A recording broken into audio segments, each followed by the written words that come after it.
Уявіть, що звичайна рослина може стати чимось більшим, аніж просто квітка чи дерево.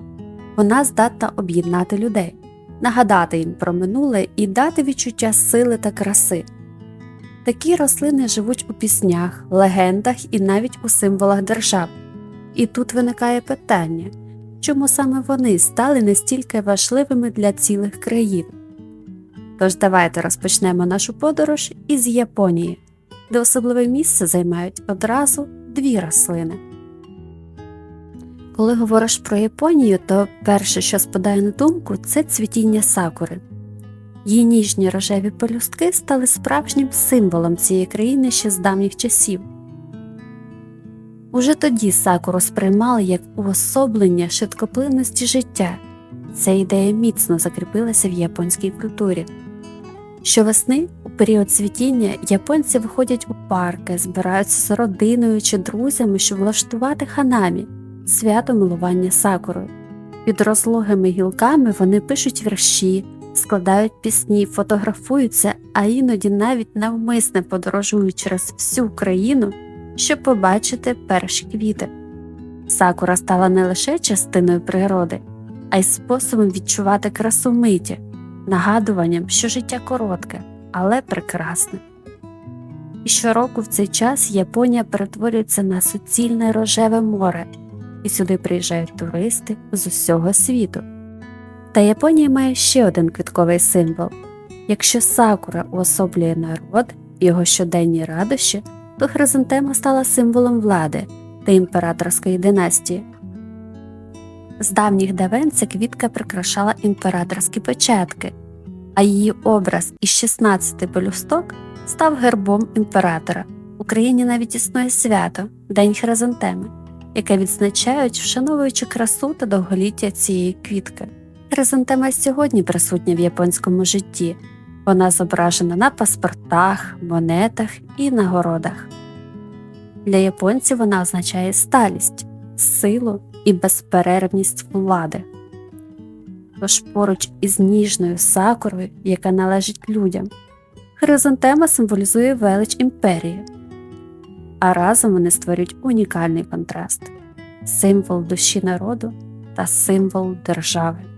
Японія дарує нам образи ніжності й величі у квітах, а далі шлях веде через океан, до Канади, де символ країни втілений уже не в пелюстках, а у здоровезному дереві, яке протягом року змінює свої барви.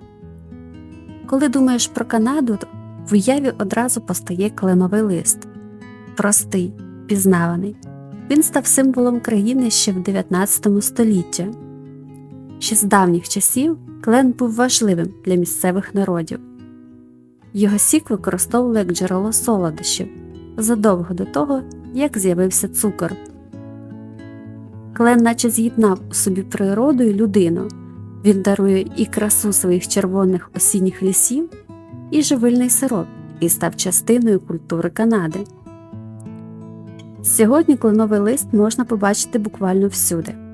Він прикрашає національний прапор, спортивну форму, навіть канадські монети. Для багатьох канадців він означає не лише єдність та витривалість, а й гордість, мужність і вірність. Недарма у вересні в країні відзначають Національний день кленового листа, щоб ушанувати його значення. Осінь у Канаді – це особливий час, коли кленові ліси палають вогняними барвами, приваблюючи мандрівників з усього світу.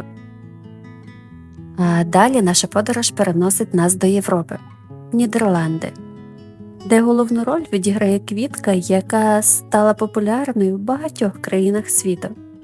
Але саме тут вона має особливе значення.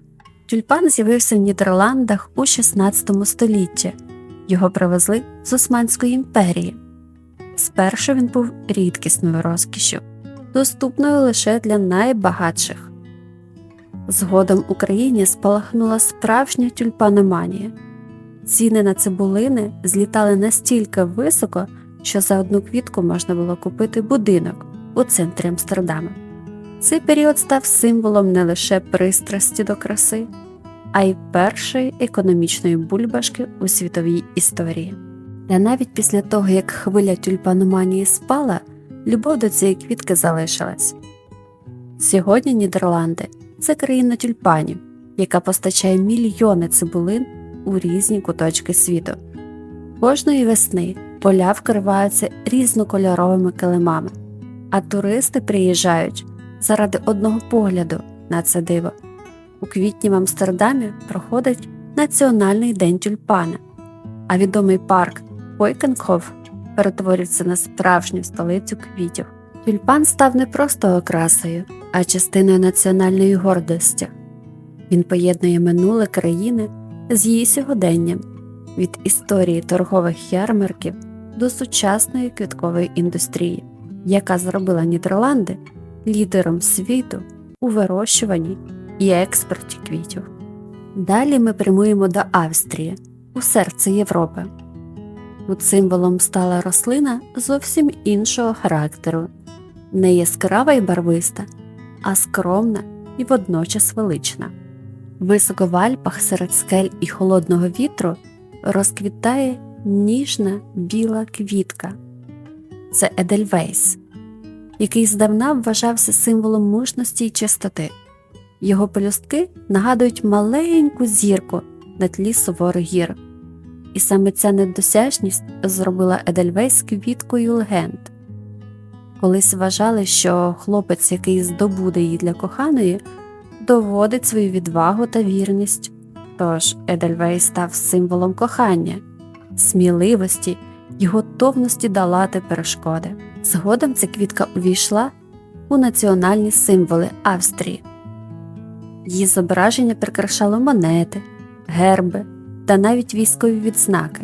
Для австрійців Едельвейс означав не лише красу природи, а й силу духу та стійкість. Сьогодні Едельвейс охороняють як рідкісну рослину, але його значення залишилось незмінним. Він і далі вважається знаком чистоти, мужності й гордості, а також однією з найвідоміших гірських квіток світу.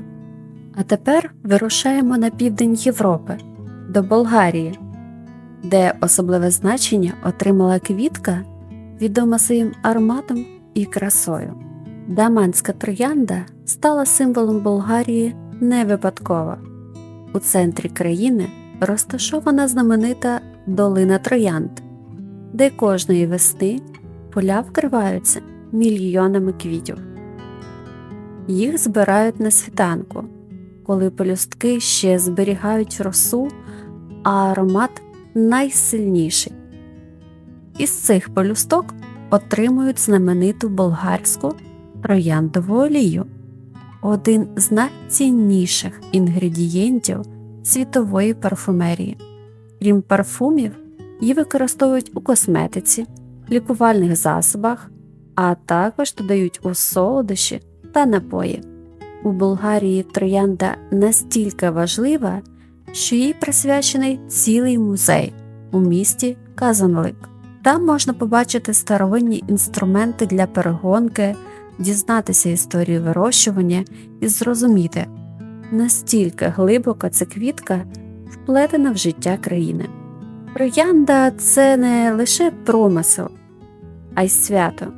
Щороку в долині троянд відбувається фестиваль з парадами, музикою, танцями та вибором королеви троянд.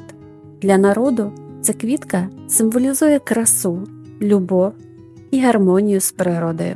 Даманська троянда міцно закріпилася в культурі Болгарії. Вона поєднує в собі давні традиції, національну гордість і неповторний аромат, завдяки якому країну й досі знають у світі як країну троянд. А тепер давайте перенесімось за океан, у Мексику, де національний символ виглядає зовсім інакше. Тут особливе місце посіла квітка з величними формами і яскравим характером. Жоржина або далія родом із гірських районів Мексики. Ще за часів ацтеків її цінували як практичну й символічну рослину. Бульби вживали в їжу, а стебла використовували для перенесення води. У давніх культурах ця квітка була символом витривалості й сили.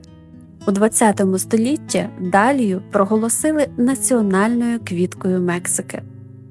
Відтоді вона стала знаком гордості за країну, що поєднує давню спадщину та сучасність. Для мексиканців далія уособлює гідність, мужність і стійкість, а її яскраві пелюстки нагадують про багатство культури та природи. Сьогодні ж ржина залишається невід'ємною частиною життя країни. Щороку в серпні проводять фестиваль. Вулиці міст і сіл прикрашають квітковими композиціями, мешканці змагаються у створенні килимів із пелюсток, а центральною героїною свят стає сама ж ржина. Ця квітка – це дійсно гордість Мексики. Вона нагадує, що навіть у суворих умовах може розквітнути щось величне, даруючи силу і красу своєму народу. Після Мексики ми можемо відправитись в будь-яку іншу країну світу. Майже кожна країна має свої рослинні символи, і про них також хотілося б розповісти. Тому на цьому подорож не закінчується. Якщо вам сподобалось це відео, підтримайте нас, поставте вподобайку та підпишіться на канал. А ми вже готуємо новий випуск, який вирішили присвятити лише одній, особливій європейській країні. Країні, що має безліч рослин-символів, і жодну з них не хочеться відділяти від інших. Дякуємо, що були з нами в цій зеленій мандрівці. Ми віримо, що природа має свій голос, і ми хочемо, щоб його почули як можна більше людей.